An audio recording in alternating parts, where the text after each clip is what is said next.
Randall Balmer is a star. I suppose I should say something. That was it. We got a quote from him. We've heard that Randy was a graduate student at Princeton when I was a graduate student at Harvard, and we used to have these joint meetings that I met you at Princeton during one of these joint meetings with doctoral students between the two places. Right. Okay. And then, as it turns out, Randy came to Columbia when I was at Ford University in New York City, and his wife was the wonderful chair of the modern languages department. Randy's the author of 18 books. I always have to lay down when I say that. Of 18 books, including Bad Faith, Race and the Rise of Religious Right, and Humor, The Life of Jimmy Carter. His second book, Mine Eyes Have Seen the Glory, A Journey Through the Evangelical Subculture in America, now in its 5th edition, was also made into an award-winning PBS film. He's going to talk about, I think, his most recent book, which is up upper left-hand corner of our screen today. Randy also sits on the Boisi Center's Board of Advisors, and most importantly, to me, he's a friend. So welcome, Randy. Thank you, Mark. Thank you. That's more books than I've read. I'm sorry? That's more books than I've read. Thank you, Mark, my friend. I appreciate that. I'm here to talk about this stunning new book called Passion Plays, How Religion Shapes Sports in North America. This book has been in gestation for, only about 40 years. And the real origins of the book go back to graduate school. I did much of my study at Princeton in colonial history. And one of my mentors was a man named John Murren, who's published very little, so you probably have never heard of his name, but one of the brightest men I've ever known. And he was also a sports fan. And he would occasionally, while we were playing in the summer softball league at Princeton, he would occasionally kind of go into these big riffs about the different team sports in North America, how they originated, and what they symbolized. And so I've been thinking about this really for 40 years, and I decided finally to write this book. Sadly, John passed away a couple of years ago of COVID, so he didn't get a chance to see this book, but it's dedicated to him because he really got me thinking in that direction. The more proximate inspiration was my introduction to sports radio in the early 1990s. I was, as Mark said, I was teaching at Columbia at the time, and I was stunned that these sports radio hosts could sustain a conversation over 4 hours about whether or not Joe Torre should have lifted the starting pitcher with 2 outs in the bottom of the 6th inning. And it was fascinating to me, but I have to say I got hooked. I became addicted to this. And I was listening to it on the way down this morning from Hanover, WEEI, and then somebody else, BZ or something like that. Sports radio is just, it's a thing. And what I wanted to do was try to understand our collective passion for sports, particularly among the demographic of white males, but we can talk about that a little bit later. But I took John's ideas and I tried to expand on them a bit. I think I did, particularly the religious dimension behind these sports and sports in general. But John was the person who got me thinking about the various sports. So, for example, baseball, which was really his true love. He said, baseball is the quintessential immigrant game. It's not only the case that immigrants have always excelled at baseball. In the 19th century, immigrants from Europe, Germany, Italy, Scandinavia. More recently, immigrants from the Caribbean, Dominican Republic, and now an increasing number of Asian players are excelling in the game of baseball. But it is the only game where the defense controls the ball. It is the object of the offensive player, the batter, to disrupt the defense's control of the ball. He's outnumbered 9-1 in that effort. There are only 3 islands of safety out there in that hostile territory. And the greatest triumph is to return home. it's an immigrant game. The other thing about baseball is that it was really developed during the Industrial Revolution. But baseball was countercultural and remains countercultural because it's the only game that rejected the icon of industrialism, which is the clock.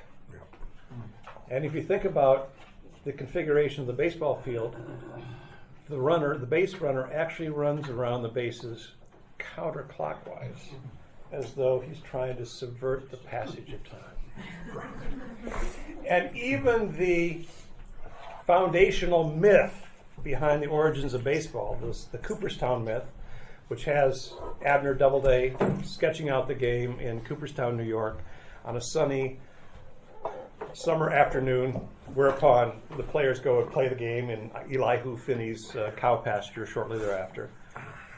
Even that mythology surrounding that baseball is countercultural because it emphasizes the rural, bucolic, sylvan nature of the game. And today, you've seen this flying into major cities.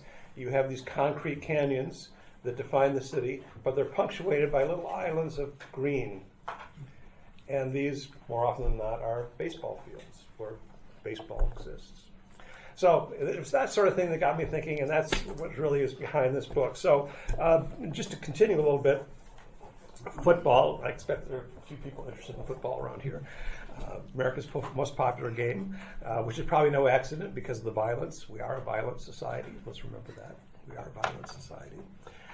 Football really was developed into its current form in the years after the Civil War.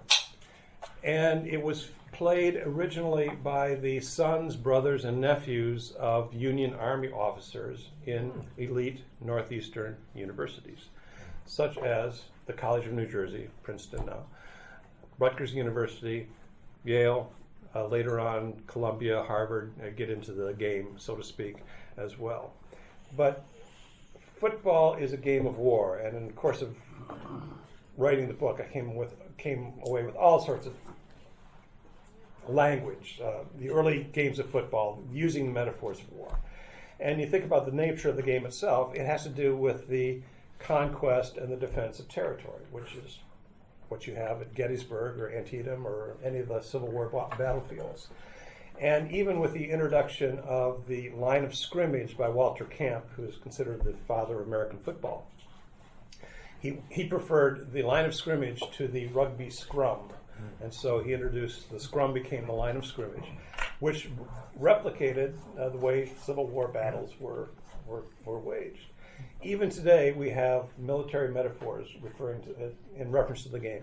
The quarterback is often referred to as the field general, who unleashes long bombs or bullet passes. You have the nomenclature of trench warfare from World War I. You have training camps, scouting, and in college football, you've got a marching band, which is it's a riff on military bands. It's all militarism, and in fact, even the venues, Soldier Field in Chicago, Memorial Stadium all over the place, including Dartmouth, War Memorial Stadium in Little Rock, Arkansas, or Buffalo, New York, and even the Coliseum in Los Angeles, which of course is a reference to the ancient gladiatorial games. It's a game of war, and that means as well that violence is part of that. In writing the football chapter, it occurred to me that, and I should show you this, I guess. In order for football to become America's game, and I think it really is at this point, it had to overcome what I call the 3 R's: region, race, and religion. And to underscore this, what occurred to me also in the course of writing this book, that the origins of all the major professional team sports, or even collegiate team sports, baseball, football, hockey, and basketball, they were all originated in the Northeast along a geographical arc that can be traced from Princeton University up to Montreal. And I had a map maker make a map for me to show you this. And here's the arc. and it passes through New Brunswick, which is where the first collegiate football game was played. New York City, all sorts of things happen in New York City. New Haven, of course. Springfield, Massachusetts, which was where basketball was invented. The first known playing of baseball occurred in Pittsfield, Massachusetts, so not far outside that arc. The first international game of hockey took place in, anyone know? First international? International. Providence, Rhode Island. Burlington, Vermont. And the first game of hockey, of course, is up in Montreal. So you have that geographical arc. So getting back to football, in order for football to have universal approval, approbation, it had to overcome those 3 R's. So it had to move into the South, and the South is where football is probably most popular because it's a military culture. It's a culture defined by militarism. And so it's no accident that football is so popular in the South. Race, the integration of football, there are many sad stories along the way. I'll just give you a couple of them. Jack Trice was the first African-American athlete at Iowa State University. And in his first football game, played against the University of Minnesota up in Minneapolis, he died. He was killed in that game. Greg Page, African-American, was arguably the first player to desegregate the Southeast Conference, the SEC. He was recruited by the University of Kentucky. One of the first practices, his teammates piled on him. He was paralyzed. He died 38 days later. And one of the most famous events occurred in 1951 in Stillwater, Oklahoma. At that time, the Drake University Bulldogs had an African-American quarterback by the name of Johnny Bright, who was actually a favorite for the Heisman Trophy that year. He had led the NCAA in rushing the previous year. He was off to a good start. Drake goes down to Stillwater, Oklahoma. It's an open secret on campus that week that Johnny Bright was not going to survive the game. And in the first few plays of the game, a defensive lineman by the name of Wilbank Smith smashed his forearm into Johnny Bright's jaw several times after Bright had handed off the ball, and then the play was well beyond him. And the fourth blow broke his jaw. He was out of the game, of course, and therefore did not qualify for the Heisman Trophy. So a lot of sad stories in the integration of college football. I'm surprised you don't mention the BC one of our darkest days. I'm not sure I know that. So the BC one is that we had a black player, and both when we played at Alabama, and I think when the Southern School played here, we sat him. He did not play. Just one of the darkest days. I mean, I may be exaggerating, but it's just, I can't believe we did that. And what year was that? I'm sorry. What year was that? Approximately. Probably in the 50s, I think. Wow, that would be pretty late, actually. Yeah. Oh no, it was. It was horrible. And what I often I wonder what would have happened when we went to Alabama. Of course, he couldn't stay in the same hotel. Right. He couldn't eat in the same restaurant, and he couldn't play. And what would have happened if, in front of 70,000 people, BC said, "We're not playing unless he plays. Go home, people." Yeah, that happened. Actually, there was a gentleman's agreement that obtained whereby northern schools would not play their black players when they were playing southern schools. Well, BC bought into that. And BC was not the only place. Here, I'll read from this. Sometimes teams resorted to euphemism to justify the exclusion of black athletes. In the 1929 contest against the University of Georgia, for instance, New York University physicians concocted a diagnosis of damaged acromiclavicular ligament to sideline their African-American star, Dave Myers. So that was the kind of ruse that was often the case. The third R is religion. And I think the remarkable thing about football is that as places like, Boston College and Fordham University and the University of Notre Dame took up the game of football and began to excel at the game of football, it gave Catholics the satisfaction of beating the Protestants at their own game. And again, I have all sorts of quotes about that. One of the Catholic newspapers out of Syracuse, New York, referred to football as a sacramental for Catholics. It was that important. And again, for identity, for being American. And this is true not only for Catholics, but for other groups as well. Mormons were playing baseball out in Utah, for example, again, as a way of kind of asserting their Americanness in this in a culture that tended to marginalize them. Jewish Americans have taken great satisfaction in the career of Hank Greenberg, for example, with the Detroit Tigers, and especially Sandy Koufax, more recently with the Brooklyn Dodgers and the Los Angeles Dodgers. Again, it's a way of saying we've arrived, we've become American. Can I ask you a Hank Greenberg question? Sure. I've heard that with 3 weeks to go in the season, with 58 home runs, he didn't see a strike for those last 3 seasons because they didn't want a Jewish guy to overtake Babe Ruth. Have you ever heard that? I haven't heard that one, no. Yeah. But when he did not play on Yom Kippur, that was a big deal in Detroit. But the Detroit papers celebrated him for doing that, for sitting out. And in the 65 World Series, was it? Between the Dodgers and the Twins, I believe that's right. Koufax, of course, would have been the opening game starter, but it occurred on Yom Kippur, and Don Drysdale was the pitcher instead because Koufax was sitting out, and Drysdale didn't survive the first inning. He gave up 4 runs or something like that. The manager came out to Drysdale, and Drysdale said, "I bet you wish I were Jewish too." Great line. Hockey, we've got a Canadian here, so hockey evolved directly from lacrosse, which of course is a Native American game. And what happened there, it's a fascinating story. It's really Canada's game.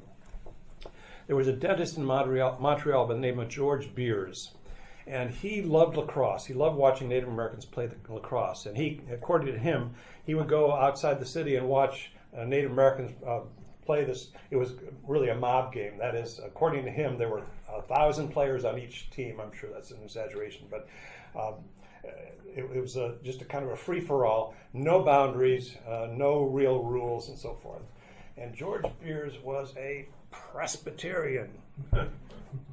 Damn it, can I say that? People have said that word before. Okay. And of course, the tagline for Presbyterians is, sorry. I don't know. Everything has to be done decently and in order. So he applies that to lacrosse. And he says, this is a great game. You guys need rules. You need boundaries. We got to get this set up. And so he does that, and that becomes the immediate ancestor of ice hockey, which is Canada's game. So, and what's striking to me is that Beers is making this case in 1867, which is the year of the Canadian Confederation. And he's saying Canadians need a game that is commensurate with their culture and with their geography. We need a rough and tumble game. Cricket's not going to do it. Baseball is the U.S. game.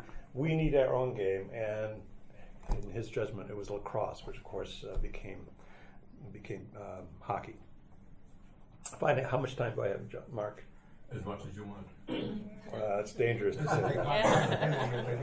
There's a lot of questions. Okay, Yes. sure. Quickly on basketball, many of you are familiar with the term muscular Christianity. I'll kind of define it quickly if I can. What happened is that in the 19th century, both in Britain and in the United States, there was a great deal of concern on the part of church leaders, primarily Protestant church leaders, that women were becoming too prominent in the churches in terms of their numbers. They are, they're the volunteer force that are keeping the churches together and so forth. At the same time that men are, of course, because of the Industrial Revolution, working outside of the home. They're no longer engaged in subsistence farming or living and things like that. They're socializing with other men. They are not getting outside enough. They're not getting fresh air or exercise. And so this group of Protestant churchmen started to say, well, we can address both issues at once. We're trying to call men back to the faith, to Christianity, and we'll do that by using the metaphors of St. Paul in the New Testament, right? Militarism and athleticism.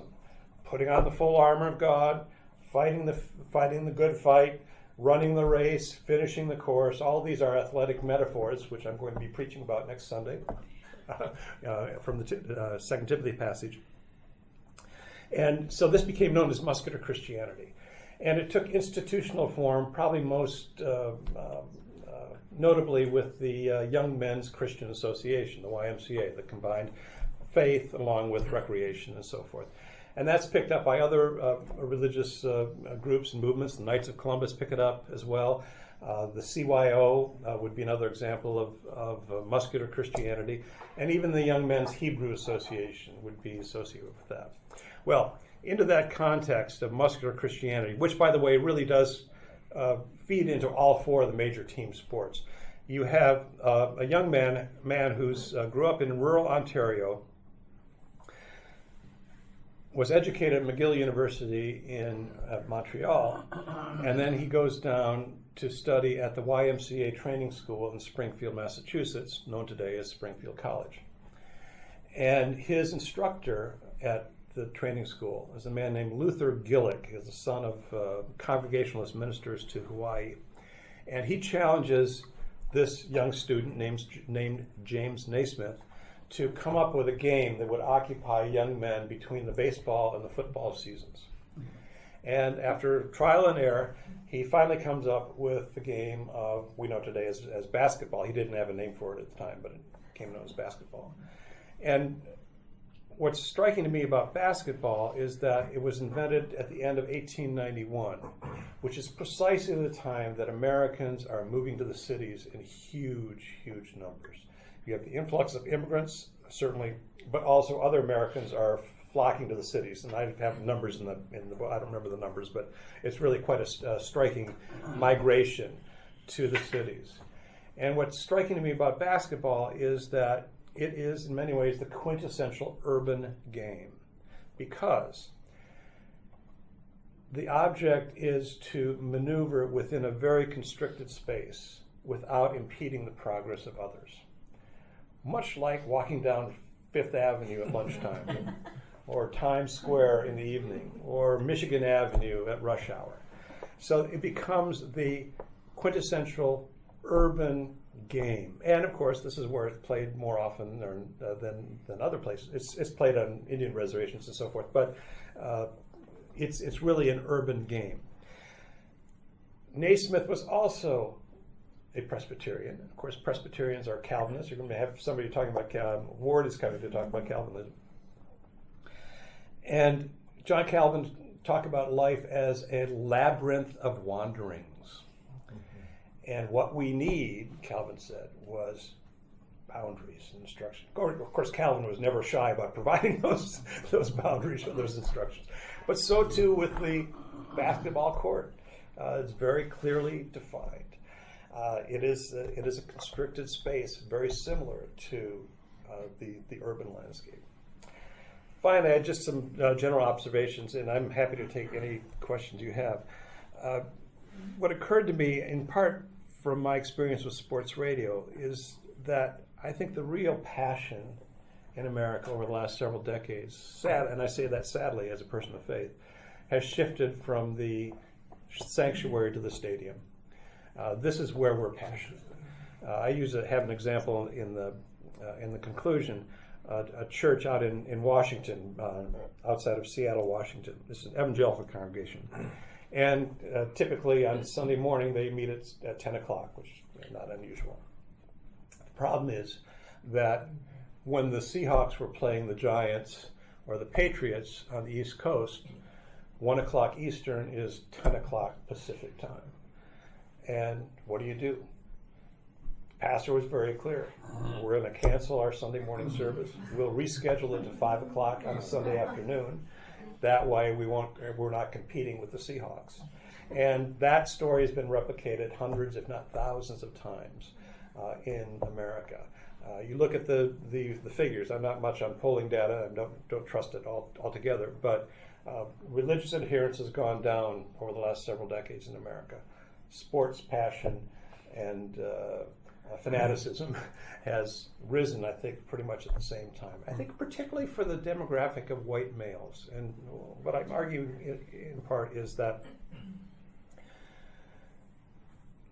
the world of sports offers an idealized alternative universe, very much different from the perception of the real world. You think about the sports field themselves. They are defined overwhelmingly by right angles. Now, partial exceptions to that would be the hockey rink with the rounded corners that is reminiscent of backyard ice hockey ponds in Canada in the frozen north, or the baseball outfield, especially in older state. Well, Fenway Park is a great example, and I have a thing about that it really represents the unknown frontier at the time when many of these stadiums were being built. But I think part of the attraction, again, for the demographic of white males is that this is an orderly universe. Something that's either fair or it's foul. It's either in bounds or it's out of bounds. And the example I like to use is if you're the batter, you take strike 3, you can't look back at the ump and say, I didn't get much sleep last night. My sister's just been diagnosed with cancer. Give me another strike. You don't do that in the world of sports. It is an orderly universe, very much in contrast to the perception, and I want to underscore perception, that the larger world is somehow hostile, somehow not congenial to them in one way or another. I also think that sports offers probably the closest thing we have in our society to the proverbial level playing field. Because at least at the higher levels, the collegiate and the professional levels, you're not going to play unless you're talented. Now, I want to acknowledge that socioeconomic issues, gender, race, play into that, play being a pun there.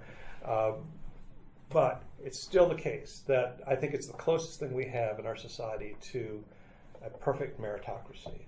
And that, I think, is part of the appeal of sports in recent years, especially, again, for the demographic of white males. I think I'll leave it there and invite your comments or questions. If I get your email address, I'm going to send you an article. Yep. About Nick Buonaconti. Oh, yeah, Remember sure. that name? Yep, sure. Played on the last undefeated team. Yeah, 1972, yeah. And he descended into CTI and has since died. But they estimated, I'll ask you as a guess, how many hits do you think he had in his lifetime, probably starting in Little League? Yeah. And the answer was 500,000 hits. It's and he just descended into it's football. It's so brutal. I try to argue that I think one of the reasons that we Americans we gravitate to football is because of its violence, and I have several quotes to that effect in the book. And we are a violent society. I mean, the mass shootings, even in our history, Manifest Destiny. It's not a pretty picture. And I think what differentiates football from hockey in that respect is that hockey has its violent eruptions as well. But in football, violence is scripted into the game itself. Every play. And yes, and in part, we can credit Walter Camp for eliminating the scrum and line of scrimmage. But on the other hand, that gives the players a momentum before they crash into each Although other. I think both in the pros and in college, in the last couple of years, many of the practices don't involve hitting. Yeah. They've cut back on collisions in practice. Yeah, actually, In both the levels. football coach at Dartmouth is the guy who was responsible for the invention of the dummies that allowed them to. Is that right? Yeah, to do that. Yeah. Yes, please. I think Justice Scalia wrote in his opinion on Casey Martin that if you allow an accommodation for disability, that he said something, typical Scalia. Maybe people should just ask for a fourth out then if they have ADHD or something like that. So it might be interesting. Yeah. Maybe the pastor in Seattle was right. You think about the Catholic context, you have multiple masses, True. and people adapt. But my question is there a relationship between religiosity and particular sport that people tend to gravitate towards? Oh, I'm not aware of anything on that. That would be a good. Good question. I don't know. Are Presbyterians more likely to be baseball fans or something? Yeah, Exactly. I have no idea. I don't know. But that's been. Yes, please. Please. Yeah. I'm not sitting here defending football, but I've never seen a sport rougher than New Zealand playing Australia in rugby. And the Canadian boxing lacrosse makes the NFL look like a ballet. So that it's not an American thing. I think it is a global issue. Could be. It's increasingly. Yeah. Yeah. And the NFL has had very, very little success with popularizing its sport outside the United States. So. Yeah, actually, I teach a course at Dartmouth called Sports Ethics and Religion, and I actually have several women rugby players, and they're from Britain. And so I asked them. I said, do you think that the NFL is playing games over in London these days, and I said, do you think that Britain will ever cotton to football? And she said, no, I don't think so. I would argue it's because that it's not quite the violent society we have here today. Yeah, but in our country. Yeah. And it's mostly drawing Americans there. Yeah. It's not the British. Good. This gentleman in the back first, I Hi. think. And then, yeah, hi. My name's Dan. Soccer. I Yeah. assume did you cover soccer? I didn't, and I did. Can I just say a little Yeah, bit please. on that? Because Yeah. I'm thinking about this. First of all, it's also a North American sport. Yeah. My son, his generation, he's a teenager. He grew up in California and Texas. We just moved back to New England. Mm-hmm. His peers follow soccer Yep. more than any other sport. Yeah. And I just came from Austin, Texas. We just got a Major League Soccer team there. And the demographic of people who go to that game are tech bros Yeah. and people of Latin American ancestry. Yeah. And I'm thinking just about their own kind of religious affiliations. One, which is my son's generation, the tech industry is highly agnostic at best, very secular. And I'm just wondering how that overlays onto some of your theses about religion in America. I don't know enough about soccer to be able to say. I really don't. I thought about including it, but one of the characteristics of these games is, in all regulated sports, is the transition or the evolution from mob games to more regulated behavior. So, I mentioned lacrosse as an example of that. But actually, basketball in its early game, I ran across something in a museum down in Connecticut some years ago. An early game basketball with 50 players on the team, 5-0, in a space about roughly half of the size of a current basketball court. So I guess, and I mean no disrespect to you or to soccer, but I actually don't like soccer. I love the Red Sox. You don't like nil games? What's wrong with you? soccer to me is more of a mob game. I know it's not at the highest level. It's more strategic than that. And I wanted to talk about the other game. And the other thing is just the history behind the other ones, to me, was much more interesting. Right. And it's more like in the United States where soccer is coming from England, right? Yeah, right. Some early iterations of soccer probably came over with even the Puritans quite some time. That would be a much more primitive iteration of the game. Yes, please. I don't know if this is exactly, well, I only throw these ideas out. These are kind of random ideas that I've been thinking about myself, and when I saw that you were going to be here, they've kind of been rekindled. As a lifelong Boston sports fan, and the two biggest forces on my life have been sports and God. And so I can't really I can think of God without thinking of sports, but I can't think of sports without thinking about God. Okay. Because for me in playing sports, there's a whole theology, if you will, of sports that involves a theology of the community, your team, or something greater than that, a league. there's a theology of sacrifice. There's a theology of the common good. It's part of our life where you go to participate not for your own benefit. I'm not saying there aren't selfish athletes. But when we think about what sports has done for our lives as either, somebody who played sports or as a fan, we're drawn to stories that lift us up. And I would suggest that there's something in the theology of sports, there's something in passion plays, whether it's passion plays in church or passion plays on a football field, that can literally transform our lives and instill in us a belief in something that we can carry to other parts of our life. And I think that there's a parallel there. I mean, because we're at Boston College, we have to talk about the Hail Mary pass. Of course. I mean, everybody knows. Which is pictured behind our speaker today. Right. There it is. I mean, who doesn't know where they were when that happened? Yeah. I know.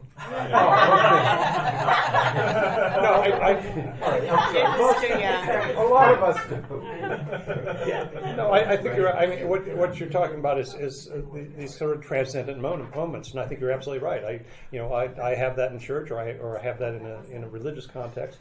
I also have it when I watch Michael Jordan at his best, or Matthew Stafford and another fourth quarter comeback. That sure, I understand that. And I think the other thing you're talking about, and I want to embroider that a little bit, is that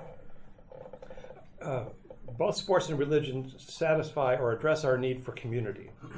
And again, I think it's regrettable that that has now shifted, I think, for a lot of people to sports and away from religion. But the ideas, the communal dimensions of this. I have a friend back in Hanover who says, if I'm filling my car with gas and somebody, a pickup truck comes up with a Patriots bumper sticker, we may be different in terms of our socioeconomic standing, our political views, but we have something to talk about because that's our commonality. So I think there's something looking for the communion of saints or the communion of fans that appeals to us in many ways. But also, I quite agree about the kind of transcendent moments of sports. I think they attract. Particularly during COVID. I think it got a lot of people through COVID. Yeah. I think this gentleman here and then over here, please. Over Yes. the decades, I've seen BC qualify for the Frozen Four many times. Yeah, sure. Which is usually Holy Thursday night and Saturday night. Thursday night the semifinals. Frequently, the NCAA organizes it for Holy Week, for Easter. Not Greek Easter, but for Rome. And I'm always disappointed that BC participates. I wonder if Brandeis were in it, or Yeshiva or some other, would they say, we're going to forfeit, or force the NCAA to restart it? But again, that says something about priorities. The church in Washington switching from 10 o'clock to 5 o'clock in the afternoon, right? I mean, I'm not endorsing it or celebrating it, but it says something about where we are as a culture right now. Please. I think money has a lot to do with that, sir. You think money? I'm come saying on. it's north of 25 million. Please. So I was wondering if you. I'm sorry. I'm sorry to hear that, but money is a determinant. No, but it's significant. Got it. I wondered if you would care to comment on politics and particularly Herschel Walker at this particular moment and University of Georgia football. And let me put my question into context for myself. I was at the University of Georgia as a freshman in 1963 when there wasn't a single African American person on campus there, let alone a football player. I also come from I did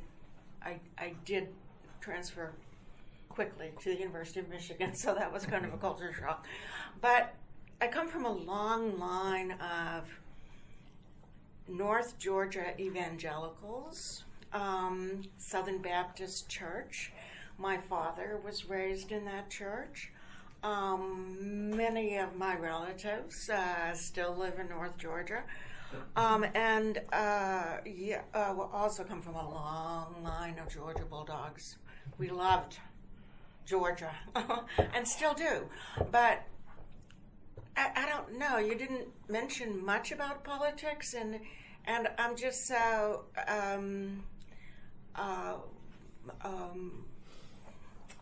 disturbed by the fact that we didn't have religion right probably 50 or 60 years ago in that part of the country.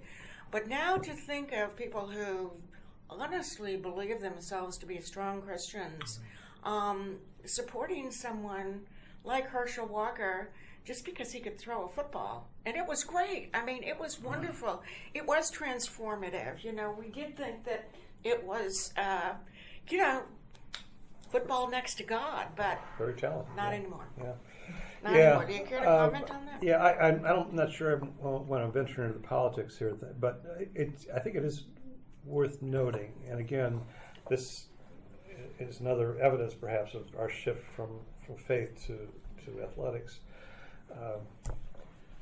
Who do we look to for moral guidance today in our society? At one time, it was Walter Rauschenbusch, Thomas Merton, Dorothy Day, Martin Luther King Jr., Reinhold Niebuhr,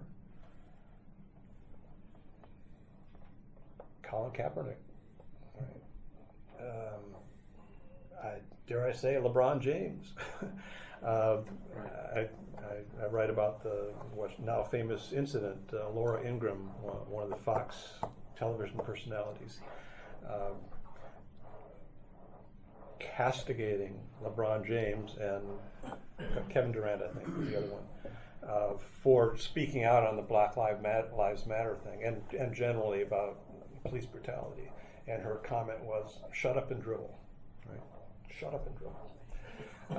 And what that suggests to me, there's all sorts of ways to unpack that, but it's fascinating to me that with sports, again at the highest level, the collegiate and professional levels, what you have very often is white fans cheering for athletes of color, right? Which is ironic in its own way, particularly because for the blue-collar fan, these athletes at the professional level are making more money than they probably will in their lifetime, right, for one thing. But if those athletes, to use the common phrase, move out of their lane and begin talking about matters of social or political importance, all of a sudden they're ostracized. I mean, Colin Kaepernick is just a wonderful example of this sort of thing. And the raised fist. Well, in the Olympics, right, in 1968, yeah. But I'm a football fan, and not a huge fan. But you look at the rosters of the NFL teams today. Look at the backup quarterbacks, and you put them next to Colin Kaepernick, especially over the last several years. I mean, there's no comparison, right? And yet this guy has no job.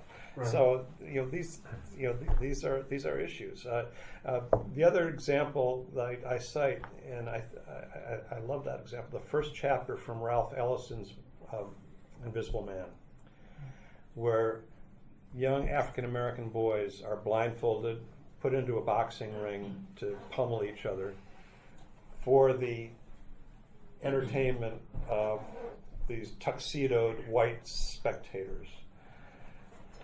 There seems to be parallels these days in the world of sports. How many professional team owners are people of color, for example, right? All that many. Dean Von Arx, Father Von Arx, as my wife calls you all the time. I worked with Randy's wife at Fordham, which was a great privilege and pleasure. So I worked for a while at a kind of mid-sized Catholic university where we got rid of football. Mm-hmm. And part of that, obviously, is the economics of it. Unless you can fill a stadium and get TV rights and stuff like that, it's a very expensive proposition. But significantly, I think a large part of it was moms.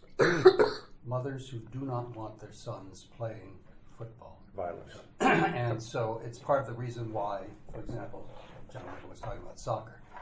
Soccer has become a kind of substitute. Yeah. And that's a phenomenon that certainly wasn't limited to my university. The league that we belonged to started out everybody playing football.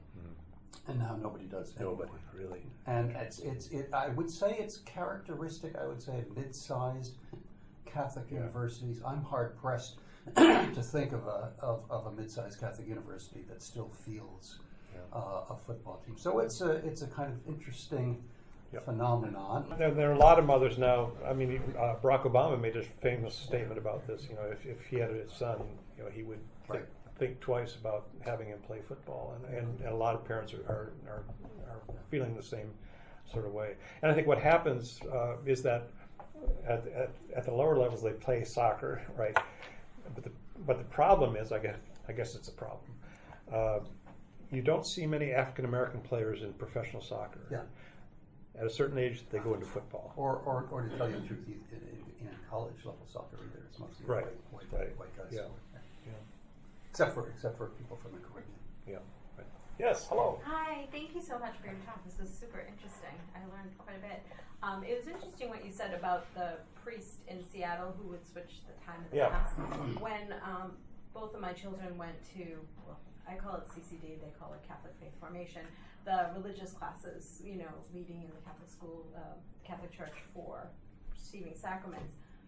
When there was a Patriots game, especially a playoff game, classes were canceled. And so, it was like, leading up to the Super Bowl, if the Patriots were in it, they would cancel it. Yeah. And I was somewhat happy because I would be the one who would have to go do the pick up and drop off and mix it and miss part of the game. But what a message it kind of sends to the children, right? Like, so it's like, all right, we should go to mass and you should participate, blah blah blah. Except, there are exceptions to the rule. Right. So as a parent, it was kind of like I don't know, it was a frustration because, it was like, but mom, the so-and-so's playing, but mom, this is playing, and so as a parent, you're like, okay, so, but it's interesting that the priest would cancel the mass. I don't feel as bad, but it was interesting.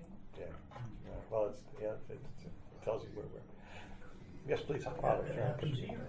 You can't have confessions in mass on Saturday afternoon when there's a football game. Really? No parking. That's parking. Well, yeah, parking. Yeah. No parking. No parking, No, you can't park on. They boot us off. So there's no confessions and no mass on Saturday afternoons. Isn't that something? Wow. Well, the players go to mass, do they? They probably do something. They have an earlier mass. I think most of the players go to mass and they march but together. the parish is closed. Yeah. Well, Please. This question, I think, touches on some of the questions that were asked. The one I asked about soccer, about violence in the game, and your remark about sports at the high level being a meritocracy. Do you see anything that's happening in society that threatens that meritocracy? In sports? In sports, and at the high level. And a recent incident that is somewhat related is that injury to the Miami quarterback. Yeah. And there was an article in the Globe today about this, and as athletes who play the sport speaking about the integrity of the game. You have quarterbacks now being overprotected. Yeah. So you had a couple of incidents recently where quarterbacks were thrown down in what were innocent tackles. I mean, there was no intent to injure, but you're familiar with the stories. Yeah, actually. And then the push in society more generally to equalize things. Yeah. So if you could say there's a meritocracy, but you could change the rules of the game. I mean, basketball, eliminates short people from playing, generally speaking, because the net is tall. But if you lower the net to 6 feet, that would be a rule change, for example. It's not one I'm proposing, but I mean, there are ways that there's a push in society to equalize things across the board. And sports is one of the areas right now that's sort of like the last bastion where you have a meritocracy. But I can see that coming under threat.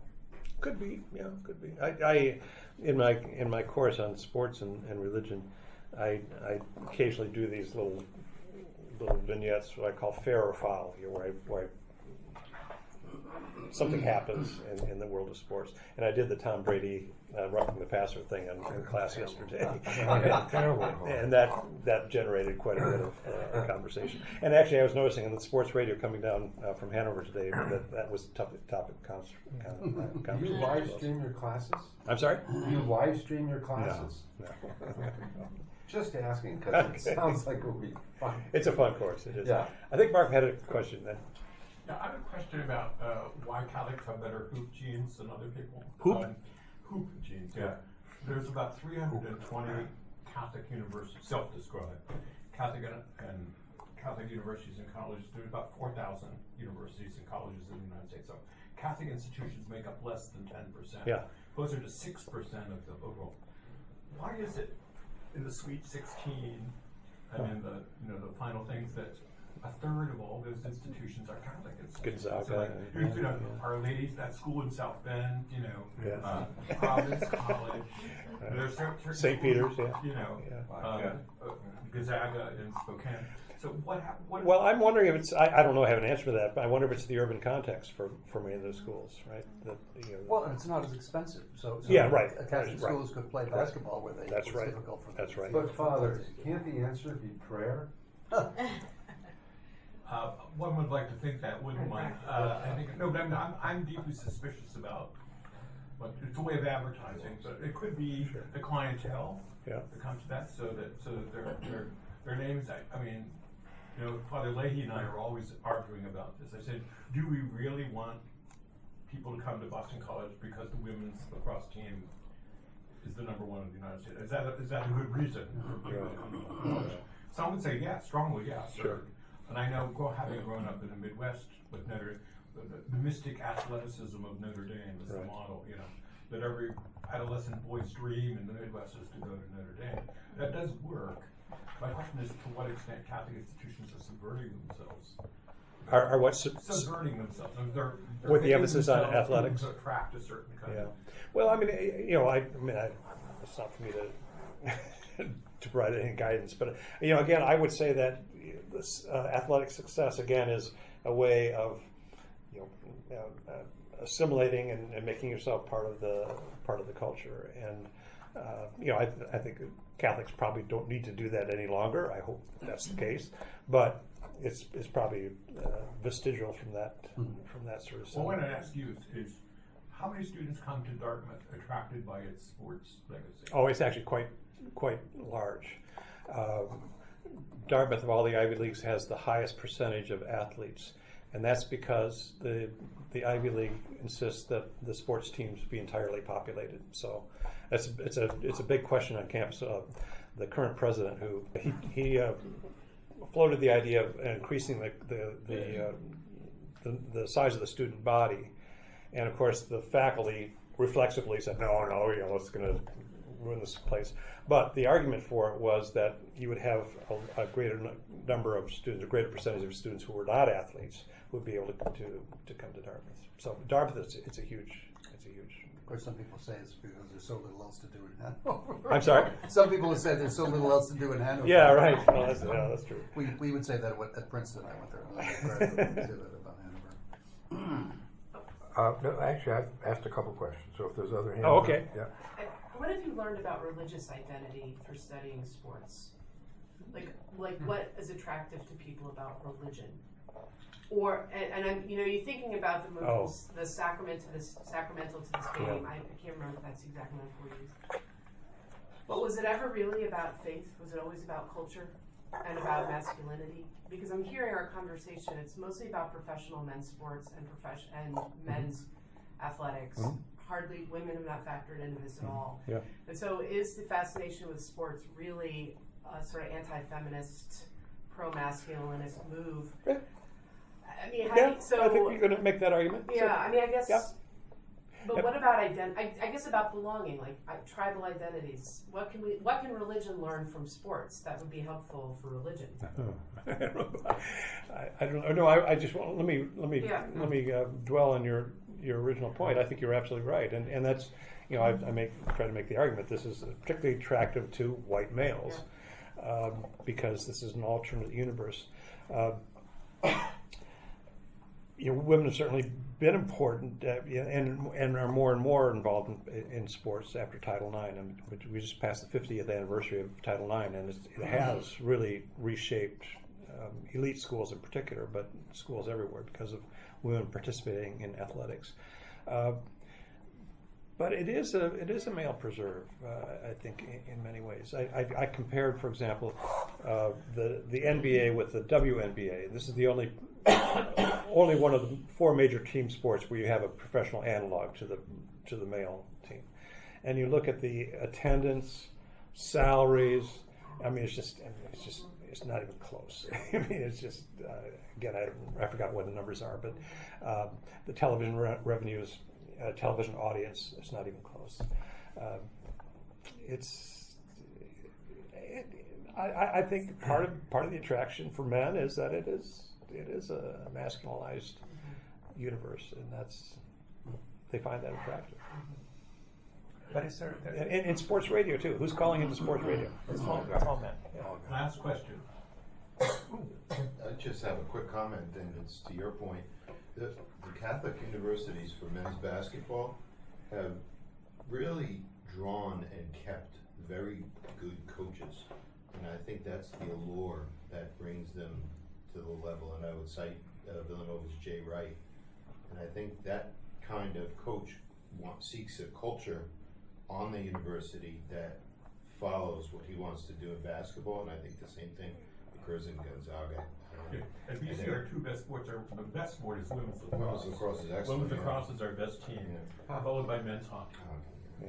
So it's not basketball, it's not football, it's not baseball. But then you have the problem, the difficulty where I expect probably, I don't know BC, but and Father Monarchs can speak about Fairfield, but very often the highest paid individual on campus is the football coach. Absolutely true. It's and our basketball. The basketball. We didn't have football. But basketball. Yeah. One of the coaches, right. And an interesting thing is that the money-making sports, football and basketball, are disproportionately African American, and they're basically subsidizing, to some extent, all the Olympic sports, which are primarily white. So you have an interesting thing where the black are subsidizing the whites in all these athletic departments. In the sports course, I have students engage in a series of debates, and one of them used to be when I taught it was should college athletes be compensated? And have it go back and forth. Now that issue's been largely settled, but it seems to me the problem with compensation is that there are only a few revenue-producing sports. So what do you do about the JV women's field hockey team, right? They're not going to be participating in that largesse. So do you discuss transgender women? I mentioned it in passing. Where they Life's too short. Please join me in thanking. That was wonderful. Thank you.